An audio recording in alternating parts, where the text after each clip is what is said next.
Oimorenya kwa Ramogi mora mabende yude Ramogi TV odhiambo masani mabende thoth jo Kenya pod medo mana penjore be intere kod stima mano toku teko mar stima lal otieno manyoro mabende kuonde mamoko nyaka sani teko no pok oduogo. Johala kanyakla kod jopiny medo lal kata kwano lal mabende giseyudo kaluwore kod lal mar stima no. Mano wachno ero mabende wamiyo pek odhiambo masani kanyakla kod weche siasa kod mag dongruok mabende omakowa wan kaka oganda Luo kod mawuok e gwengewa. Weche ma wamiyo pek odhiambo masani gin magi.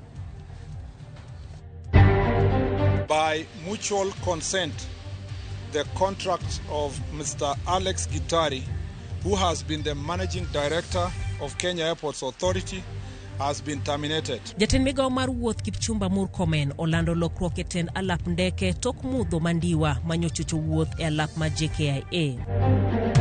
Stima ilipotea tukiwa na customer walienda wakiwa nusu. Leo tumeamuka tumerudisha generator, bado stima haijarudi. Johala kwano lal maduong' magiyudo kaluwore kod lal mar teko stima e pachoka chakre otieno manyoro. Pia tumejenga facility kama hii ingine kule Luanda Kotieno na tunajenga zingine 9 katika ufuo huu wa Lake Victoria. Jatend piny William Ruto osingo keto chenro mag nyayo nyuolruok mar rech e nam Lolwe kochako limbe mar ndalo 4 e counties ma imbo mar Kenya.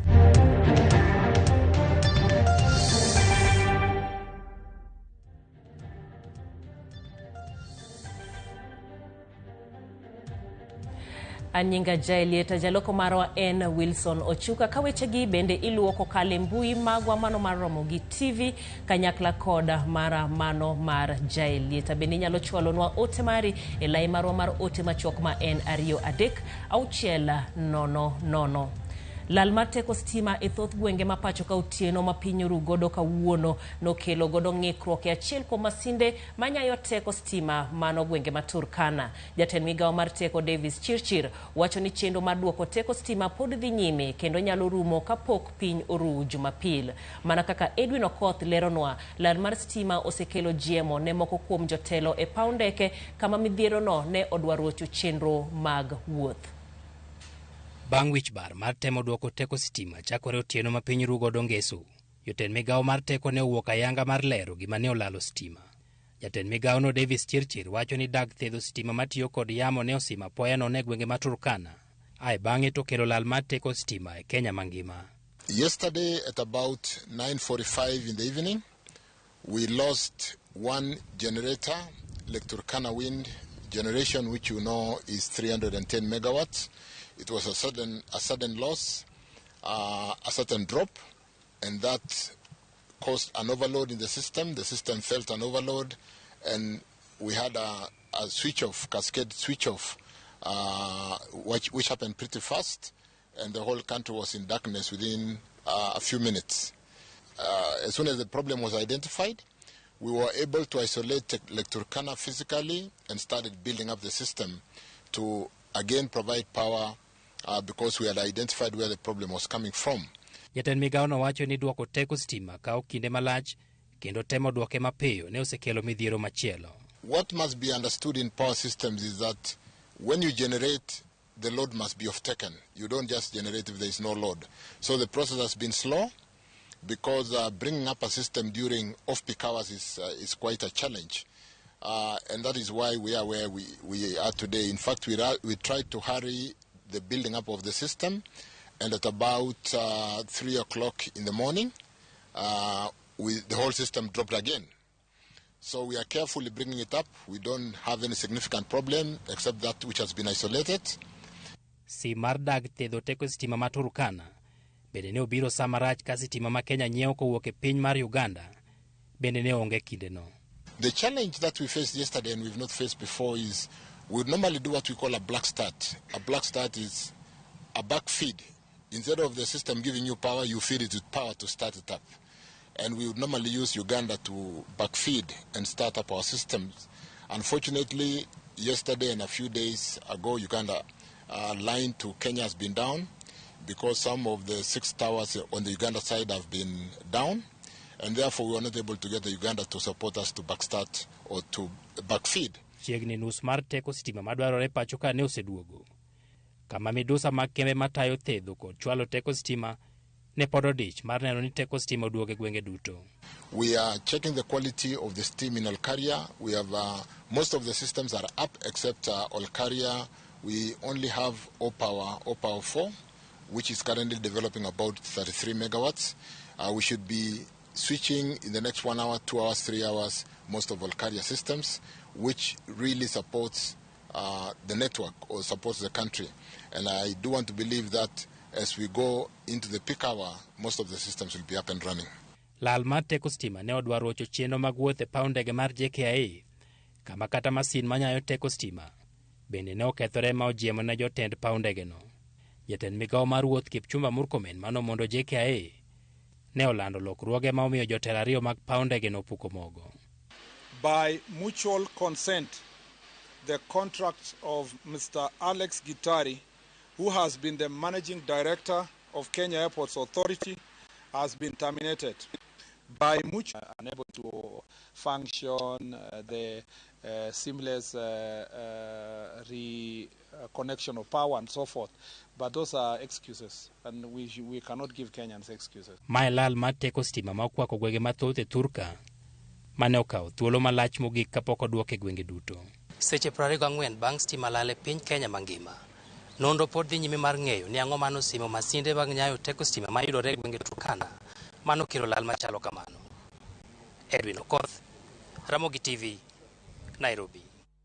Moko kuom johala e pacho ka koro kwano lal kaluwore koda lal mar teko sitima kuom seche malach chakre otieno manyoro. Johala ma uso chiemo makethre piyo kod mago ma ohandgi tiyo gi masinde mag sitima ywak ni giwito omenda mathoth. Millicent Adhiambo miyo ler mathoth. Asara ma wayudo duong' ahinya nikech an auso rech manum. To rech manum ni ok inyal use ka onge baraf. Koro rea gite akia kaka dwa dhi timo nikech manyoro nodong' matin manonindo, rego te wadhi puko. Nikech ok inyal bet nyaka kawuono nyaka gotieno mondo losnwa baraf. Nitalilia nani? Watoto wanaenda shule saa hii, back to school. Yenye sasa nilikuwa nimejipanga. Hiyo pesa yote imezama kwa sababu samaki kama hiyo sitachukua tena nikuje naye tunauza. Hiyo sasa imeenda hivyo. Hii pesa yangu nitalilia nani? Mago ywak, mag moko kuom johala, makwano lal, mane giyudo tok lal teko sitima, e moko kuom gwenge mapachoka, kuom thuolo malach. Johala matiyo kod masinde mag sitima, kod mago matimo hand mwandu makethruok gi yot, ywak ni giwito omenda mathoth e mudho no. Imetu affect for real. Tuko na cyber pale vile. Cyber sahi operate. Hiyo sana imetu affect. Hata tujauza tangu morning. Hatujauza kwa sababu ya hiyo stima. Tumetabika sana hata kutoka jana saa 4 ya usiku kwa sababu stima ilipotea tukiwa na customer walienda wakiwa nusu. Leo tumeamuka, tumerudisha generator, bado stima haijarudi. Hii ni hasara kubwa sana kwa watu wa biashara. Toma salon na pia charging. Tunasumbuka kwa kweli kabisa. Jogo mauso yedhe bende ohinyore kagilero ni yedhe ma ochuno ga nyaka kane fridge koro gidhi wito. Uso margi bende orochore kaluore ni nyaka giti kod mbui e chwalo chenro gi mag uso ne jonyiewo. We kind of lost almost 60,000. That is for the vaccines, insulins, just to name a few, which is so sad because no company is going to compensate us. Our suppliers are not going to compensate us. Hatuwezi kuuza dawa na dawa zetu ziko kwa system, so hatuwezi kuwa na access kwa system na kuwa ngumu. Pia hesabu zetu pia zinakorogeka. E chiro ma City Market e boma ma Nairobi bende johala ywak ni lal teko stima omiyo thoth chiemo okethore. Stima ogowa piny nikech wach ringo, gweno, rech kata gimoro amora miyudo e chiro nyaka bed refrigerated mondo kik okethre. Gichiemo mang'eny e fridges okethore nikech wakoso stima chakre nyoro. Koro wabedo affected sana. Stima onge. Ma stima ni koko duogo kawuono. Wakia gima kiny. Wach magin go ne sirikal ewi midhiro mar lal teko stima ma bende nyaka sani pok oduogo e kuonde moko pachoka gin mage. The saddest thing is we pay our bills. So we don't understand how we're supposed to lose our goods just because we are dependent on Kenya Power. Kama leo nimenunua mafuta ya shilingi 500, which is 2.5 liters and very expensive. Stima, kama ni stima ningekuwa nimetumia kama shilingi 100. Waomba mnanu wala mnanu kilwa duokno stima kendo. Yuak makamagi biro kaluore ni otieno manyoro kar sadek teko stima no lala poya e gwenge mathoth pachoka kendo we oganda e mudho mandiwa. Nyaka sani nitie kuonde mateko stima poko duoge gino makoro medo chando chunjo hala. Millicent Adhiambo, Ramogi TV. Akiako seduogo e gweng ma intiere kate boma ma intiere nyalo nyiso wa mano kokale e layo marwa mar ote machuok ma en 2-3 600. E weche mamoko en ni jatend piny William Ruto ochaka yanga limbe mare mar ndalo 5 e imbo mar Kenya e counties ma Busia kod Kakamega kendo yawo chenro mag dongruok. Ruto ketayanga chenro mare mar chiro pith mar rech e nam Lolwe kosingo mar yawo kar tiegruok manyasani mar pith rech e kaunti ma Siaya e giko higani. Jotelo mawuok imbo mar Kenya kod Nyanza moteno jatend piny okwayo mondo otiek ywaruok e kind piny Kenya kod Uganda e wi nam Lolwe. Gino mabendo oseweyo jolupo mapacho kae kolornegi e piny Uganda kuom kalo kiewo. Chris Owino nigi ler mathoth. E limbe mare mar ndalo 5 e imbo mar Kenya, jatend piny Dr. William Ruto oyango chenro mongirore mar nyayo nyuolruok kaachiel gi pith mar rech e nam Lolwe. We want to integrate the blue economy into the economy of the Republic of Kenya and scale it up so that we can be able not just for food security but also for incomes for the people of this region. Kaka yo mar keto e tim singo mare, Ruto osingo madhi yawo kar tiegruok manyasani mar weche mag pith rech e gwenge mag Kabonyo e kaunti ma Siaya kochopo e giko higani, chenro madhi muonyo omenda maromo $1 billion. We have a comprehensive plan on restocking of Lake Victoria. Mimi nitarudi hapa kabla ya mwisho wa huu mwaka kwa sababu tuko na facility ambayo tumepanga ya shilingi bilioni 1 hapa Kabonyo. Hiyo facility ndio tutaweka hatcheries nyingi na tutaajiri vijana wengi watakao tusaidia katika restocking ya ziwa letu la Lake Victoria. Chenro makamano oserlwedo kod jotelo ma oke yimbo mar Kenya kaachiel gi kaunti ma Siaya ma oteno Ruto e limbe mare kar chung od bura ma Budalangi e kaunti ma Busia. Jaod bura ma Budalangi Rafael Wanjala kod nyawadgi Mabondo Gideon Ochanda oywago onge mar rech e nam Lolwe kendo siro chenro makamano. Restocking ita create so many jobs kwa vijana wetu. Wapangwe wawe tu kazi yao ni kuzalishwa. Vijana wamesomea fisheries hawana kazi Kenya, they will be supervising these ones kufanya hiyo kazi. Tukufu Rais, there is no fish in the lake. Hiyo ndio ukweli wa mambo. We must get into the exercises of seeing that we have fish back in the lake. Jotelo go wacho ni chenro makamano dhi ting'o malo sekta mar pith rech kaachiel gi chugo thuolo mag tije ne jodak e alwora mar nam Lolwe. Gideon Ochanda bende okwa jatend piny Dr. William Ruto mondo tim twak kod jatend piny Uganda Yoweri Museveni mar golo kiewo mar lupo e nam Lolwe. Samaki haijui boundary. Hata sisi wenyewe wavuvi wenyewe saa zingine hatujui boundary iko wapi. Amekuambia kilomita 2-3 hivi uko Uganda. We have a big problem. A major problem. The best you can do for us, Your Excellency, get to sit with your neighbor, the President of Uganda, so that you open for us the border in the lake. Iwe wazi, samaki tunatafuta haijui border. Kaoloso e kindeno, ogai mar jotend migepe Musalia Mudavadi odok ne Ruto e wiseyo mag jotelo mag Azimio ni piny owacho mar Kenya Kwanza opong' kod akwede mag dho udi e lemo mag serikal. President amemteua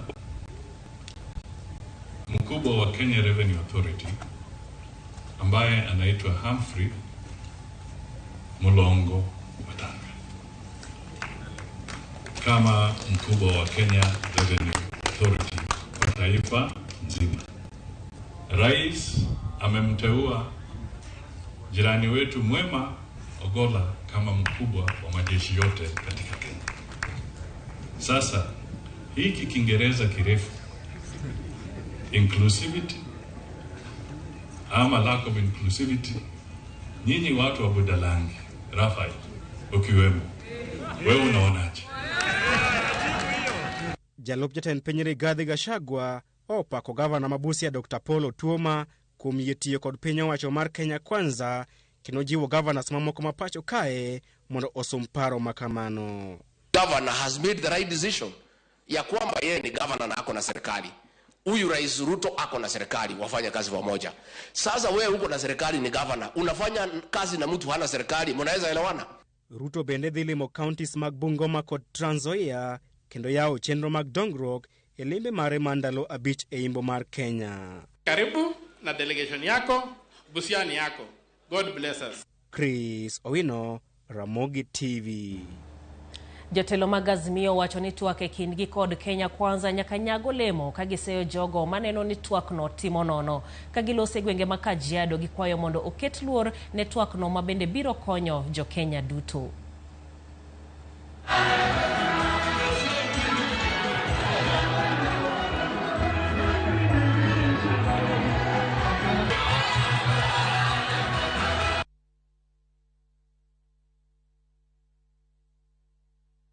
Kwa kujitokeza kutusikiliza.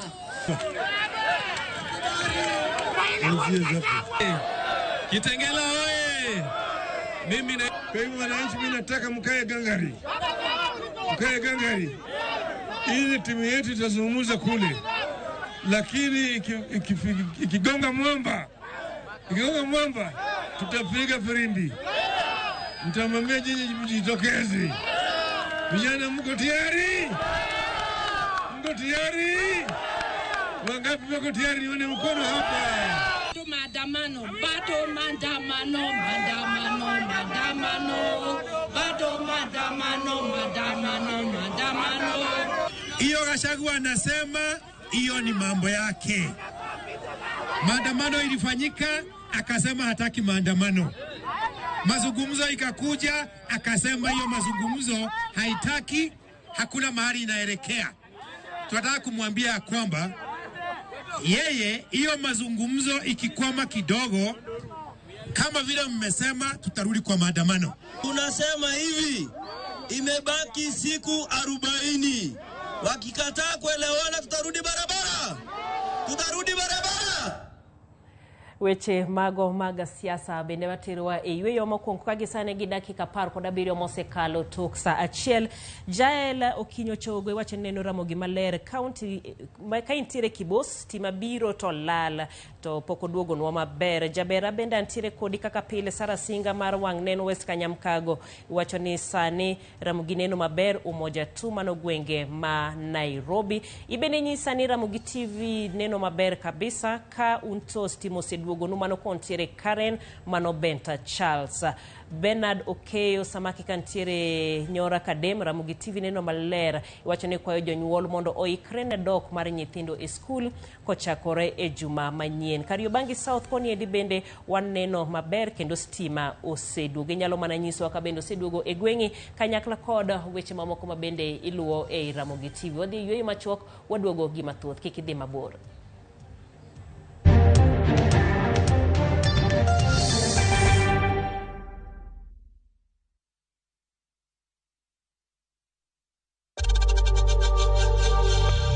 We know times are tough, so save money by buying airtime from M-Pesa to any network with zero transaction fees. Dial *487*2# and get your airtime PAP with zero transaction costs.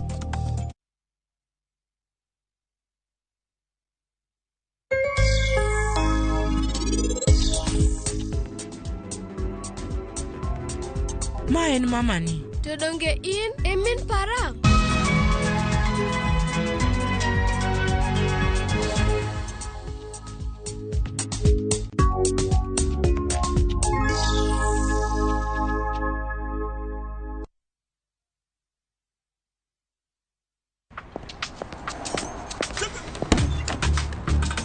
Oh, nice dashboard.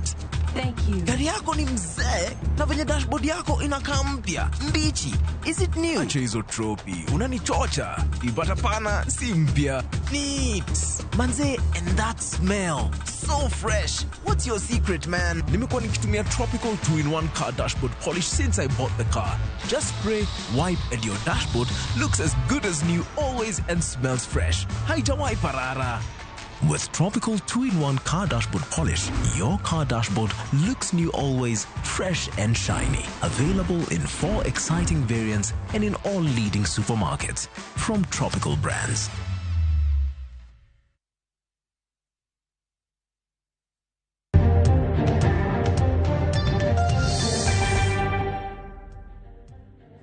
Machiegni kendo nen morgi ilo ka nyithindo makwan gero ma 60 nosidhi e gweng' ma Othoro e kar chung od bura ma Kabondo Kasipul kaunti ma Homa Bay tok nyithindgi tieko chenro mar thieth mar geng'ogi kuom gamo kute mag ayaki kuom minegi.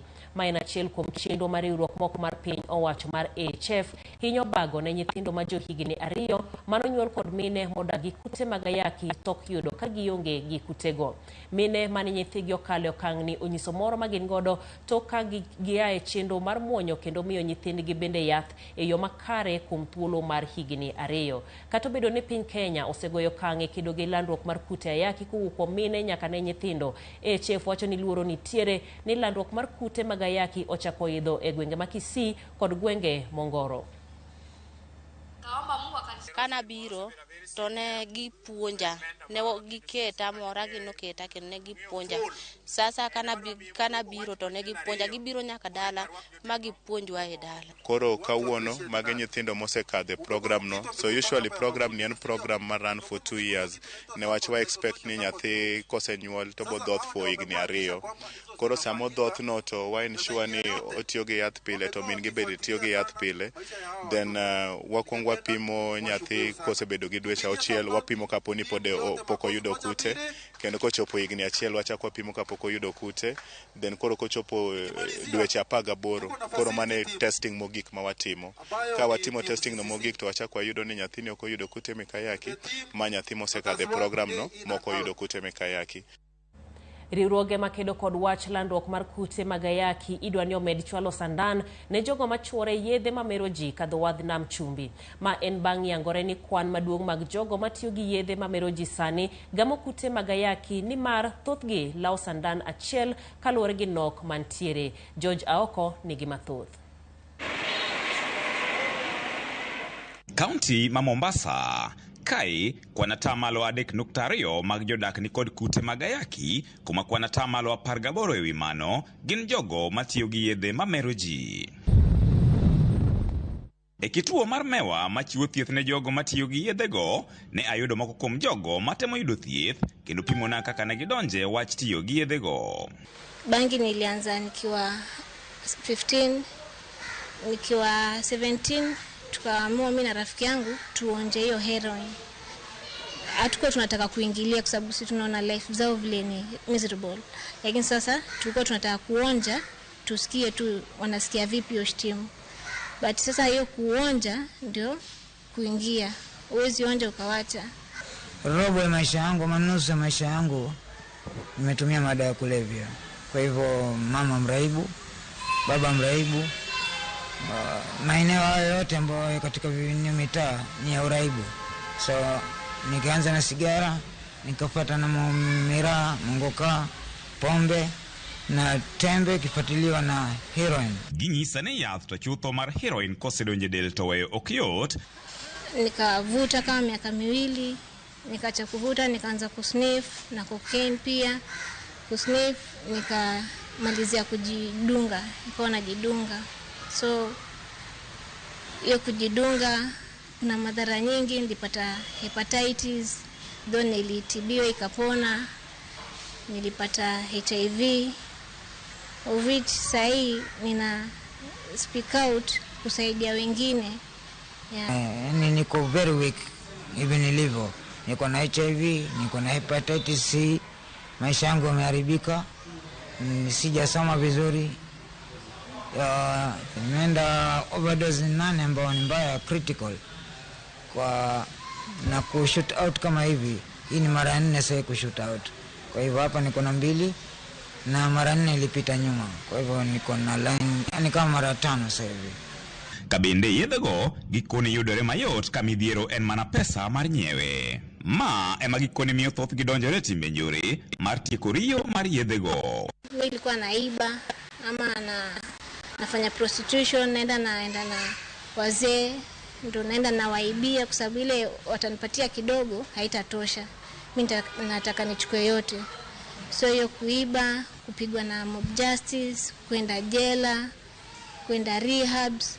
Ila pale ninapopata kutumia lazima niibe, lazima ninyang'anye, nikuwa mtu mbaya ndio nipate dozi yangu ya kudunga. So masaa kwa stimu kwa kichwa yangu ni masaa 2 au saa 1:30 ndio inakaa kwangu. Kwa hiyo masaa yote nakwenda mbio zaidi. Nimekosa unga na kwenda kudunga shindano ambao ni ya koze pamoja na maji, fentanyl ya maji. Nakula tembe ambazo zinanifanya ni zubae. Wale wanatumia heroin sana sana wanaongezea na makozpam. Kozpam huwezi ukapata hivi hivi, zinapatikana kwenye chemist but wale wanauza wanajua kuwa kuweza kuaccess ile niyo mtu anafaa kuja na prescription. Dual mar National AIDS Control koni wach lao sindane kindi jogo matiyo gi yedhego en achiel kuom yore malando mapiyo kute mag ayaki. Nilipata HIV kwa sababu nilishare na mwenzangu, sikuwa na yangu, so nilishare. 18% ya wanaotumia sindano kwa kujidunga wanapata maradhi haya ama virusi hivi vya ukimwi kupitia njia hiyo. Ndio pale kwamba tunashikana na washikadau wale ambao katika nyanja hiyo, tuone ni vipi sisi sote kwa pamoja tunaweza kujumuika, kushikana mikono, kuzuia jambo hili. Midhiero maduong' ma jogo matiyo gi yedhego ikoni en akweda e kind anyuola kata e kor gwenge magidakie. Mimi nilikuwa najurumia sana kwa sababu yani nikiangalia hakuna mtu anataka associate na mimi. Hata wazazi wangu wenyewe wakanifukuza. Kutumia methadone nimetumia sasa ni miaka 4 na imenisaidia sana. Mimi na bwanangu hata pia ni ex junkie, lakini yeye alikuwa anavuta. Uraibu ni ugonjwa sugu tu kama wale magonjwa mengine, na mtu anaweza kasaidika na kaweza kuacha na karegelea maisha yake kama binadamu kamili. So wasikuwe stigmatized. Usaidizi iko, mtu anaweza kasaidika na kaweza kawacha na kaendelea na maisha yake kama binadamu mwingine kamili. Kwayo en ni piny owacho kaachiel kod riwruoge mopogore onego ket maino e gayo landruok mar kutego e yor geng'o wach lao sindan achiel. We need to have strategies and programs to address this population. And among the strategies or programs which are there is whereby through the communities of practices, other organizations which are dealing with these groups, we bring them on board to ensure that they provide needle and syringes, new needle and syringes to those who are injecting. Not to promote the practice, but to prevent the issues of HIV infections. Sasa hivi tunasaidiwa na harm reduction kuweza kutuletea hizi bidhaa kuweza kuzuia tusipate kuambukizana HIV. George Aoko, Ramogi TV, Mombasa.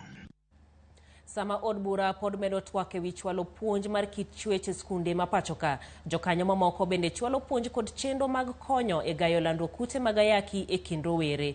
Mae kaluwore ni kwan rowere mapachoka magamo kute magayaki pod ni malo. Kaka lipota marwa Steve Biko lero, nyoko lwedo e gayo lando kute gi e kind rowere igeno mar nyago lemo kendo reso ngima rowere mapachoka.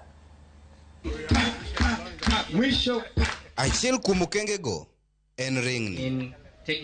Mae en achiel kuom okenge manyien ma migawo mar thieth kanyakla kod jokanyo mamoko okelo mar geng'o landruok kute mag ayaki e kind rawere. Koro nonro mwakelo ni temo rango ni mopogre gi yedhe mimuonyogi, wanyalo kelo teknoloji mane kata wanyalo kelo mpangilio mane mopogore godo kuom geng'o ka gamo kute mag ayaki.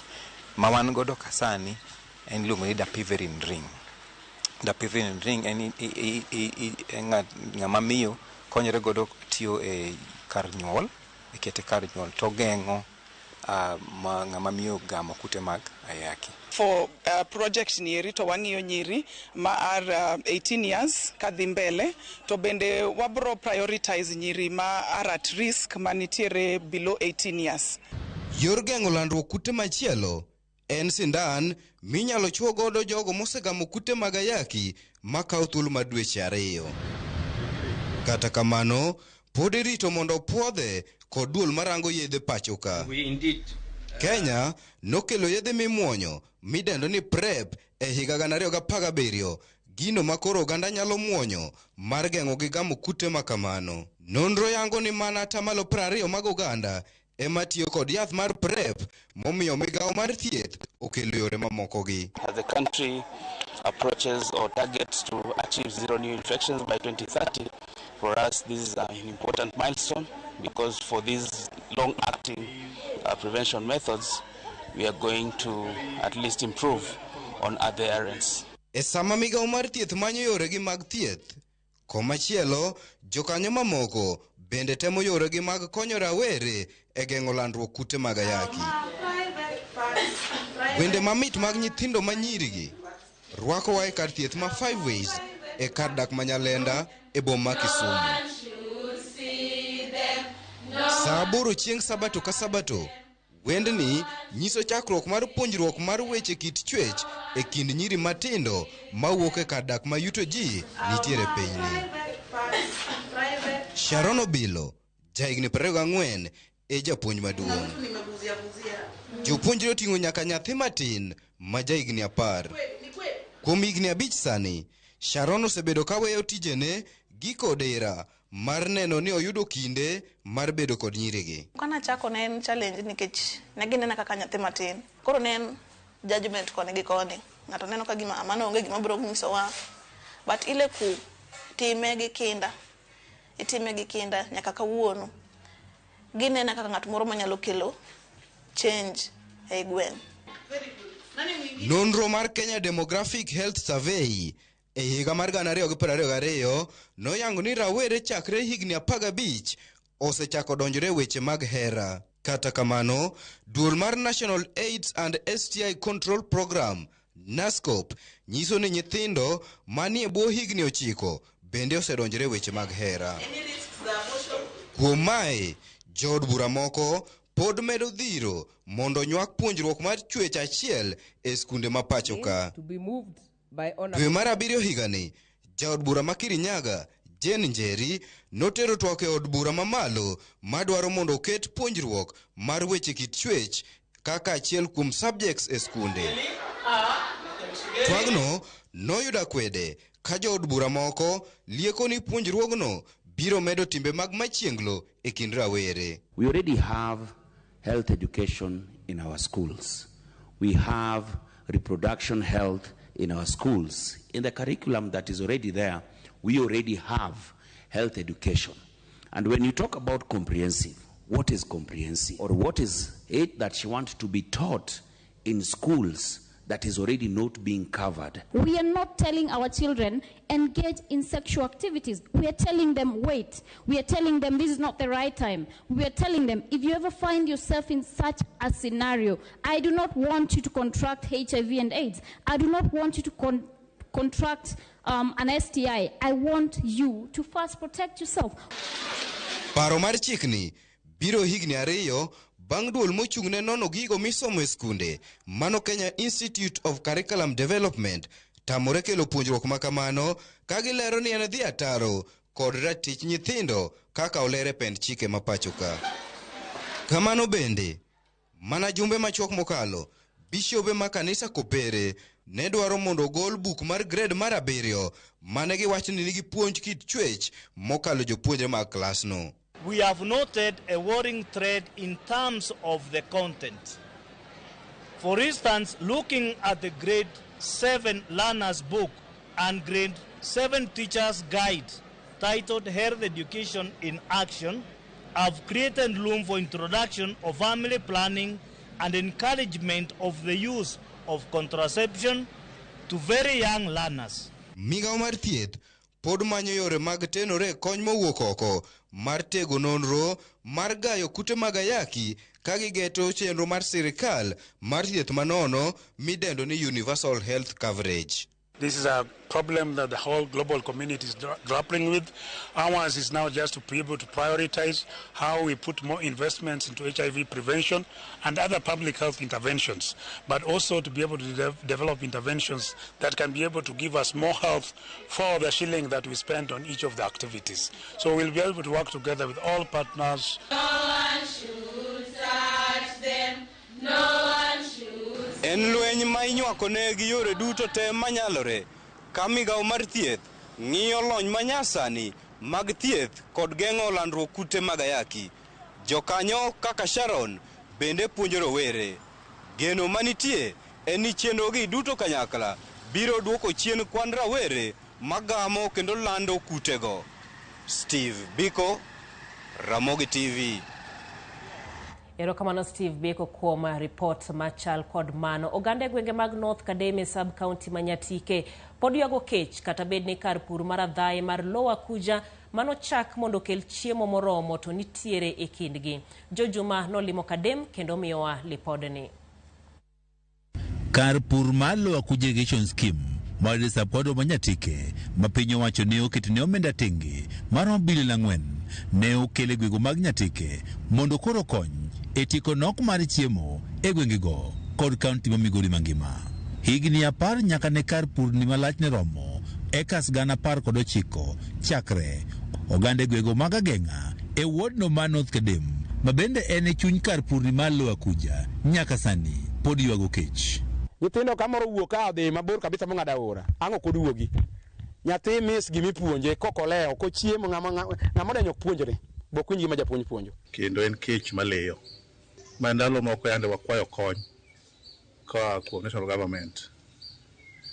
Ubiro matin, county government okelo chiemo matin. To chiemo mabiro kaka relief ok nyal pidho piny kaka North Kadem. Giwacho ni kech maliyo osemiyo kata mokuom nyithindgi ok nyadhi sikul e yo makare. Ka japuonj dhi e klas yudo ka kuom gigi 20, 30, 50, 20 komis moko duogo. Moko nyole onyoro ni dhi manyo gima gicham gi mama gi baba. Ma nyo chandowa nyaka sama koro nyowa bedo gi junior secondary school ka.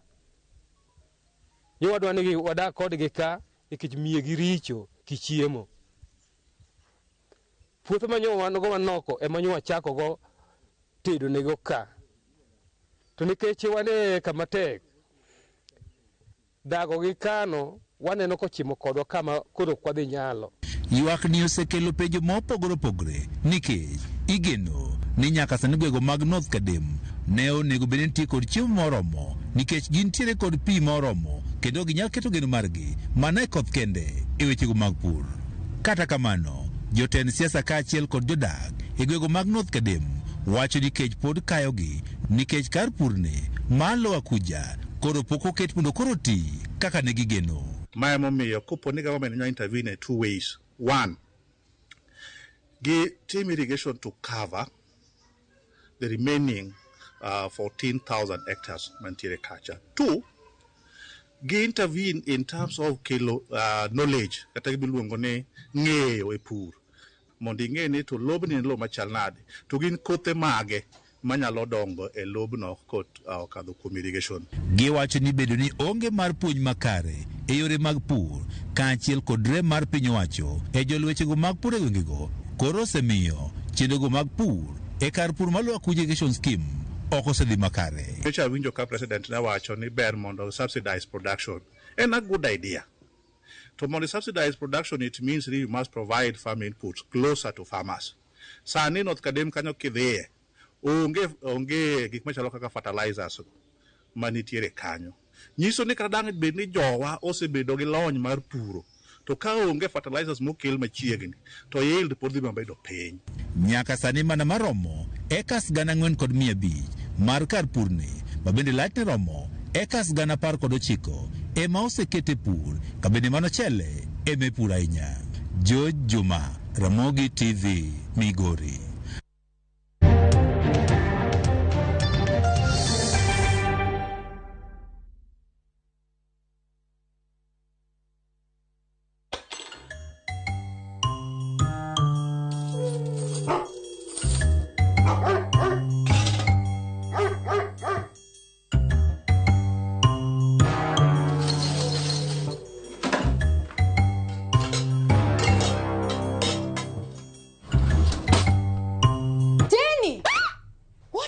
to at this time? I'm just doing this for my friends at school who do not have lunch. Oh, you should have told me.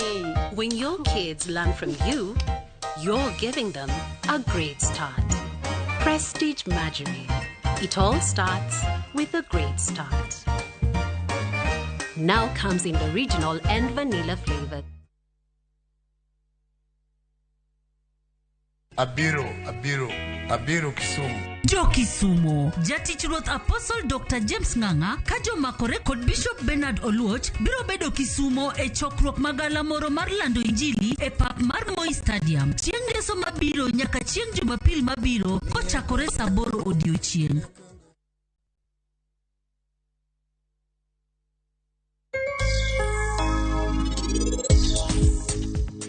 Ting'eni seche maonge machiegni gin kidhaoga ahinya. To bende ung'eyo ni ji ariyogo ginindo e rum mopogore.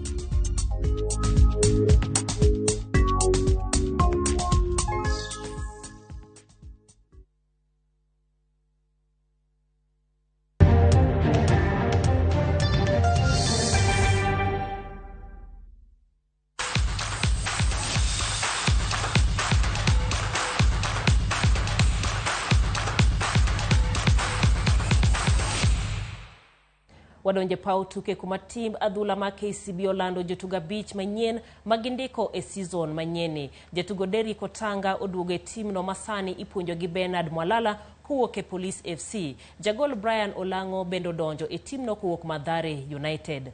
Jabath Papen Steven Etiang mane gocho ne Ulinzi Stars ka jabak Bernard Odhiambo wuok Bandari kod jabak machielo Herit Muingai mowuok Nairobi City Stars duto jorore gi KCB.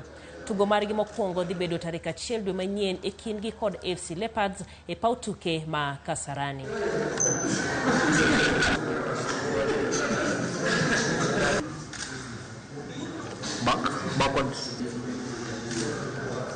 Squad nadhani coach amejaribu to his best ku bring the best players wenye wako available. Kulingana na venye nimeona wase morali iko juu. Nimepata new players, tumejel vizuri. It's like nimekuaga hapa na kuna time nilitoka but na feel at home. So camp iko sawa. Watu wako ready, hata game yetu ingekuwa hii weekend najua wase wangesukuma vile naweza tungepata ushindi. So mimi na believe wase wamekuja, tumewelcome poa, wako a good time na wako very ready kusaidia team kuachieve whatever tunataka hii season.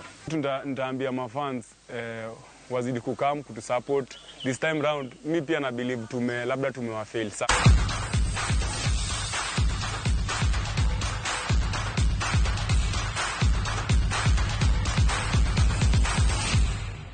Kanyo bede ema waloro godo weche manyien mag ang'ich welo to kapok awuok ang'iyo mana